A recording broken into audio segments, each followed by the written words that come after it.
هي أجمل صورة يصنعها مهرجان الأغنية الأمازيغية في طبعته 16. لا وصف ولا تعبير.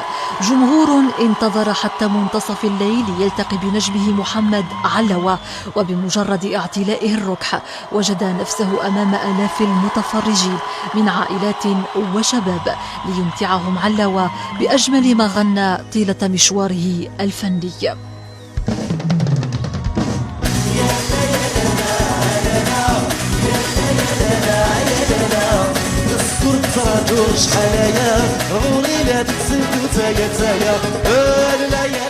الحنجرة الذهبية التي استطاعت أن تصنع أجواء استثنائية في عاصمة الحماديين، حيث تحول الملعب بأرضيته ومدرجاته إلى حفل أسطوري.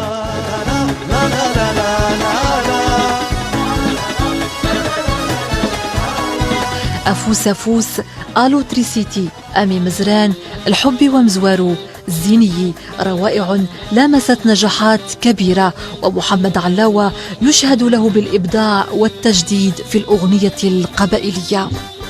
هي العمري ورحنا الروحي يا تفاتنا دنيتي يا تفاتنا دنيتي.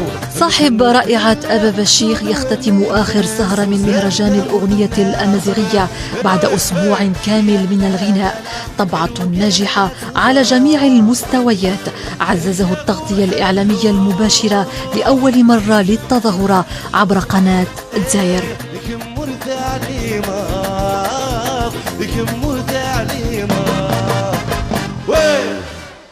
خاصني نرجع تبالي عجبكم الحال، وان شاء الله هنبرير ان شاء الله دون دي زوكاسيون باراي باسكو ساكاق لي فرحه سواطاس سوا لي فرحه لنا كل فامي لاش تاكيكس فرحه لنا طاس خاصني راحوا دوحنو في اللون وكذا قد يورسان وكذا قاعد سواليون دي لاتيلي خاصني نحمل عفوا ميرسي بوكو اردوفات الى بروشين ان شاء الله كيزيدو صحه لهذا